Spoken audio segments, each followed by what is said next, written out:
era sobre, lo que habían preguntado era sobre esta cuestión del Estado moderno y el Estado absolutista, ¿sí? Se le llama Estado moderno a la organización política que surge tras la caída del sistema feudal, ¿sí?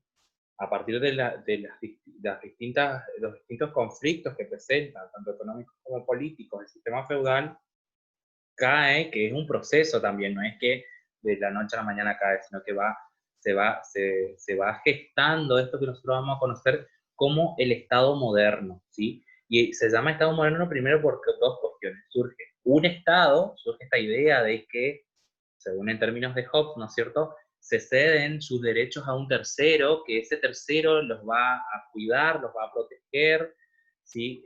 Si lo ponemos a analizar es como esta cuestión de Vasalles, nada más que nosotros por voluntad también, si bien no elegimos a un rey, pero sí por voluntad seguimos a ese rey. Entonces surge esta idea de Estado moderno. Cuando ese Estado moderno va a surgir entre el periodo del siglo XV y el siglo XVI más o menos, es que se va gestando en Europa el Estado moderno. En Europa, esto tiene que quedar claro, y algunos lugares de Asia también van a comenzar a convertirse en esta cuestión de estados. Ahora, después se van a transformar en estados absolutistas entre el siglo XVI y el siglo XVII, porque esas monarquías que se van conformando, ¿sí?, se van a volver absolutistas, ¿sí? Se van a volver absolutistas en las características, con las características similares a las que vimos en el video, en la video reunión anterior, ¿sí? Ahora, para avanzar un poco más, vimos las características del estado de, absolutista, vimos las características del Estado liberal, ¿sí? Y ahora vamos a pasar a las características del Estado benefactor.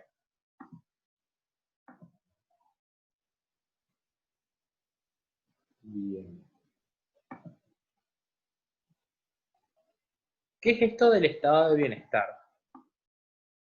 O'Donnell tiene un buen concepto, igual que Bobbio, que van a encontrar esa bibliografía.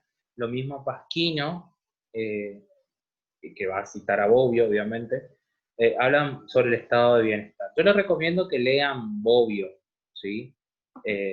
Muy interesante cuando habla del estado de bienestar.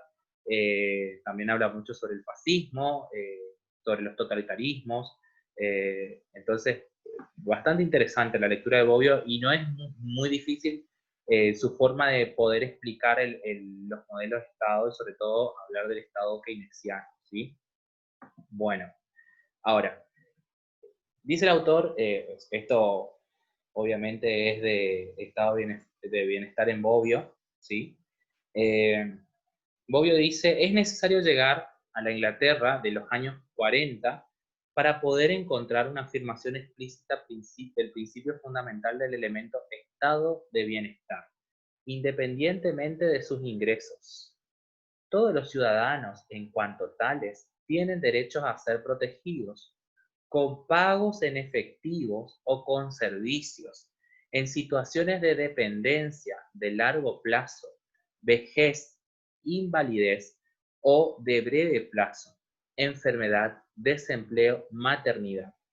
El eslogan de los laboristas ingleses en 1945, la parte justa para todos, resume con eficacia el concepto universal de las prestaciones del estado de bienestar, ¿sí? Esto es extraído de Bobbio, ¿sí?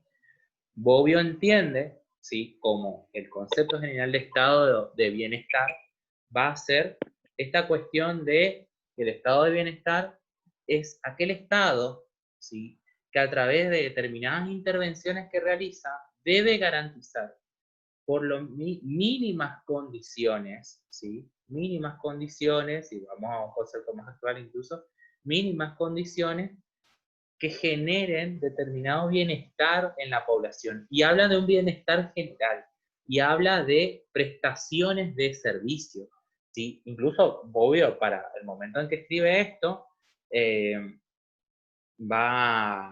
podemos ver que él incluso habla de efectivo, ¿sí? Y hoy en día, una de las cuestiones que más, o sea, no hoy en día, sino que hace 15 años venimos con estas discusiones sobre esta cuestión de los programas sociales, los planes sociales, bueno, tiene que ver un poco con una interpretación sobre este modelo de Estado que ve en criticando al modelo de Estado liberal, ¿sí? ¿Cuáles son los problemas del Estado liberal? El Estado liberal, lo que entiende el Estado de Bienestar es que causó mayor desigualdad en la sociedad, ¿sí? Porque quienes tenían esos lugares de poder o de protección de la propiedad privada o de libertades determinadas, ¿sí? Eran quienes podían acceder o tenían determinados recursos propios del mercado. Entonces, ellos ascendían de alguna manera y se generaban mayores brechas de desigualdad, ya que el Estado no garantizaba, al no garantizar determinada seguridad para poder adquirir la propiedad, ¿sí? Para poder cambiar esa situación social, ¿sí? Lo que sucedía era que el Estado no debía intervenir en cuestiones de mercado, entonces en los trabajos no intervenía, ¿sí? En las ganancias no intervenía. Eso se dedicaba al mercado. Entonces, ¿qué sucede ahí? El mercado puede pagar lo que quiere. Entonces, no había ciertos derechos que nosotros conocemos hoy en día, como la seguridad social, ¿sí? Jubilaciones, aguinaldos que van a cobrar este fin de semana la mayoría. ¿Sí? Esas cuestiones no aparecía dentro de lo que era este modelo liberal. Entonces dice, bueno, esto genera de alguna manera mayor desigualdad. Entonces aparece esta idea de estado de bienestar, en el Estado, a través de la intervención, debe hacerse cargo de garantizar el bienestar general o cuestiones mínimas para el bienestar general. Y entre eso entiende vivienda, comida, educación, salud, y entiende que eso es una inversión, ¿sí? Y esta es otra cuestión, la entiende como derecho, no la entiende como prestación. El estado de bienestar lo entiende como un derecho y lo entiende como una inversión, ¿sí? O sea, que si genera escuelas públicas o hospitales públicos u obra pública, lo entiende como inversión, porque la población va a poder acceder a esos servicios para devolver al Estado, ¿sí? En cuestión de trabajo, básicamente. Después, bueno, esta idea se va reinterpretando en el tiempo, ¿no es cierto? Y redefiniendo. Entonces, dice el autor, el estado de bienestar keynesiano, si bien el estado liberal tiene los apoyos eh, teóricos económicos de Adam Smith, ¿sí? El estado de bienestar va a tener los apoyos teóricos económicos de Keynes, ¿sí?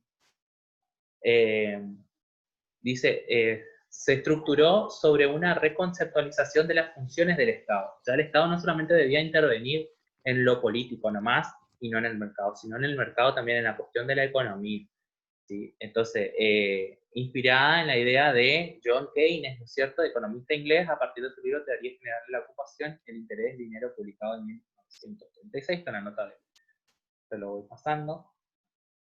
¿Cuáles son las características de la forma estatal del estado de bienestar? ¿Sí?